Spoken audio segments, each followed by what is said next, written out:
xibaar yu wér te wóor ca tàng-tàng ba abonnez-vous pour ngeen di mën di jot suñuy vidéo. Guy Marius Sagna di wane ak ñàkk d'accordam ak Fadilou Keita ci kàddu yi nga xam ni yëkkat na ko bu yàggul dara rek ginnaaw nomination bu Boubacar Littal moom Guy Marius Sagna nag ginnaaw bi ñu ko invité ci émission bii di Ndéki li ci Sud FM ginnaaw bi ñu leen di leen jaajëfal bu baax a baax ci ànd gi ak ñun ci chaîne bii di Buzz 221 HD. Guy Marius Sagna bi ñu ko invité ci chaîne bi nga xam ni moo di ci Sud FM ci émission Ndéki li daan ne nag wax ci déclaration yi nga xam Fadilou Keita daan na koy def de moom député bu 15e législative bi di Guy Marius Sagna daan nay wax ne daal wax ji nga xam ne Fadilou Keita wax na ko rek moom am na ci ak moom benn yoon. ginnaaw bi nga xamee nag nee na rek président parti bi Ousmane Sonko daana ciy wax ci façon bu leen naan ci boobu leen mbir daal amatul woon nag benn raison bu war a tax Fadilou Keita kon di wax ci boobu leen mbir ba ciy waxee sax ni nga xam ne ak moo di xol kon moom mi ngi wane ak ñàkk d'accord am ak Fadilou Keita ci kàddu yi nga xam daan na ko yëkkati man nag damay ñëw en tant que sénégalais boo xam ne man maa wax ci kàddu yi nga xam Fadilou Keita wax na ko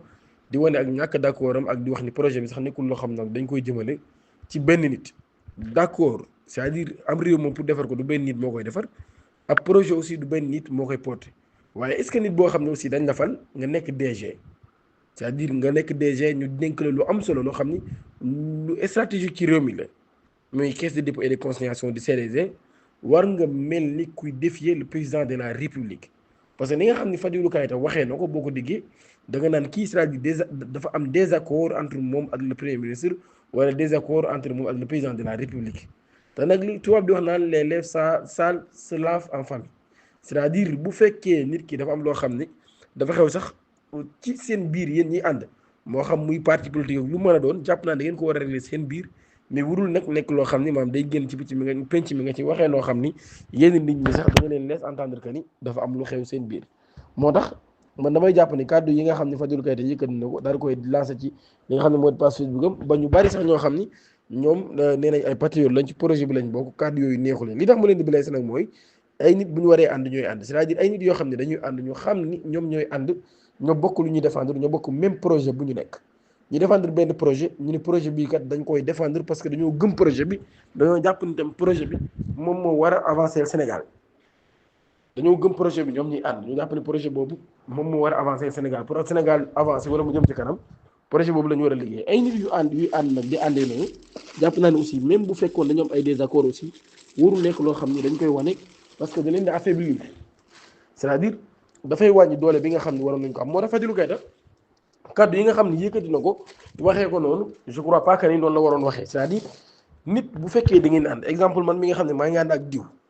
man ak moom ñooy ànd ñooy defandoo lu bëree bëri am na loo xam ne bu xewee sama diggante ak moom mën nañ ko waxtaanee mais nag du ma dem ba ci page Facebook yi may publier mel ni kuy gaar waale wala may mel ni ku wax ci moom donc Fadilou Keita dañu jàpp ni njuumte la def njuumte lu mag a mag parce que il aurait pas dit parler comme ça warul woon a waxee noonu li mu waroon a waxee rek mooy wane c'est-à-dire liñ naan nit ñi dañuy jàppalante ci buñ génn ci biti waaye nag buñ demee ba tëju buñ dee xeex ñu xeex buñ dee reyante ñu waaye désaccord bu ñuy am nañ koy wane ci biir mais ay nit yoo xam ne dañoo war a ànd ngir defar am réew wala dañoo war a ànd ngir defar ngir liggéey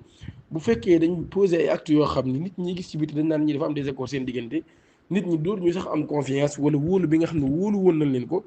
dafay am ak wàññeeku gu bëree bëri bu loolu yëpp weesoo nag am na beneen cas boo xam ni bëgg naa ñu taxawaat ci muy l'affaire Diop Taïf bi nga xam ne tey jii dañ ko convoqué woon ci commissariat central ba 15 heures jotee mu nekk nag digganteem boo xam ni mbir moo xam ne mi ngi xewoon ci diggante Abdou Nguer ginnaaw ba am ay kàddu yoo xam ne wax na ko moom sax yóbbu na ci yoon Madiambal Diagne waaye Madiambal Diagne tamit dafa porté plainte Diop Taïf ngir diffamation Abdou Nguer na lañ gisoon ci ab vidéo mu wane ne am na certificat médical Diop Taïf da doon jàppante am na ko wax man nag loolu mos naa ci wax bu yàgg c'est-à-dire que ça soit Diop Taïf wala Abdou Nguer dama jàpp ni ñoom ñaar ñëpp ay nit lañ yoo xam ni ñu yaradiku lañ ñu baal ma ci waxin wi parce que émission bi nga xam ne moo waral loolu man am naa lu ma ci seetaan Abdou Nguer di tudd ki nga xam ne moo di le leader du passé Ousmane Sonko di ko woowee ni dafa dem suite boote am lu mu def ak c'est-à-dire xam nga coow yooyu yëpp mën na am mais mu wax ko ci anam bu ñàkk teggin ki nga xam ne moo di Diop Taïf aussi jàkkaarloo ak moom ni ko sa leader wala sax tudd ab leader politique boo xam ne aussi même bu fekkee àndoo ak moom nit ñi da nga leen di respecté ni ko comme jigéen ñoom ñaar seen coow ci loolu la commencé dana ko sa leader comme jigéen mënu ko sa leader moo dem def nangam mënu ko diw moo dem def nangam dana ko diw comme jigéen mënu ko diw moo dem def nangam c'est-à-dire jàpp naa ni nag bu fekkee ay nit yoo xam ne ñu nekk ay Sénégalais mën nañu wute parce que politique du animosité quoi c'est-à-dire politique affaire d'idée la nit ki da ngay am idée nga wute ak moom idée ngeen mën a toog waxtaan ci ku nekk défendre idée bi nga xam ni am nga ko ku nekk défendre li nga xam ne aussi moom nga gëm moom nga jàpp ne moo nekk dëgg waaye bu dee ni ay nit ngeen di def politique àndu leen wala d'accord leen bokk leen idée saa yu ngeen waxee xasante wala xulu wala ku nekk di saaga leaderu kaneen ki yow leader bi ngay saaga yi nga koy saaga du ko wàññi dara leader bi ngay traité di jigéen traité bi nga koy traité jigéen du ko wàññi dara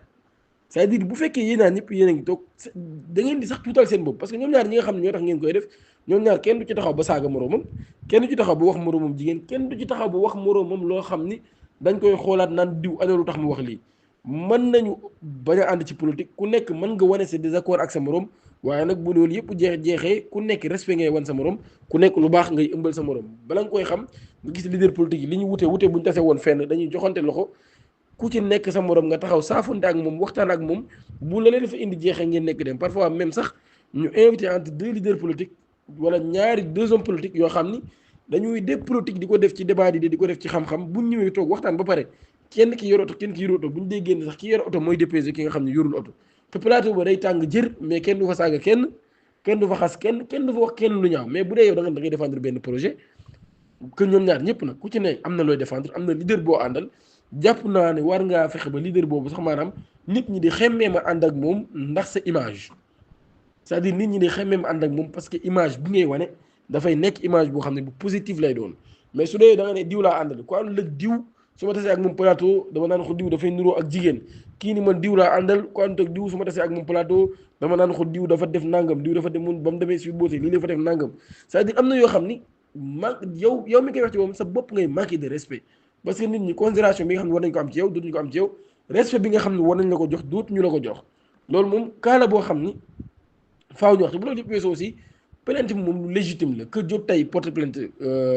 ki nga xam ne moo di Madiambal Diagne wala Madiambal Diagne plainte Diop Taïf aussi lu légitime la nous sommes dans un pays de droit ku nekk ci ñoom ñaar am nga droit nga jàpp ni sa morom daf laa tooñ nga dem yóbbu ko ci yoon parce que réew la moo xam ne nekk nañ fi tout lu ñu jamono boo xam ni ku ne da ngay jug naan maa fajal sama bopp wala lu ma mett dinaa ko faj nous sommes dans un pays de droit nous sommes dans un état de droit ku jàpp ci ñoom ñaar ni dañ laa tooñ demal ci yoon nga déposer sa plainte lu la yoon jox nga jël entre ñoom ñaar ñëpp loolu laa am ci lu ma ciy wax que ça soit Abdou Nguer Diop Taïf Madiambal Diagne c'est-à-dire réew mi ñu nekk moom foofu la toll képp ku jotee ak nit bul fajal sa bopp bul xuloo jëru nekk ci réseaux sociaux yi lu ne nga waxal ko nit léegi dañu toll ci jamono boo xam ni situation yi fi muy toll ñaari nit buñ dee ku nekk da ngay commencé génnee say mbooti moroom li nga def nangam c'est-à-dire jaratu ko da nga koy waxal nit mu xëy yóbbu la ci yoon ñu jàpp la parce que lan da nga ko diffamé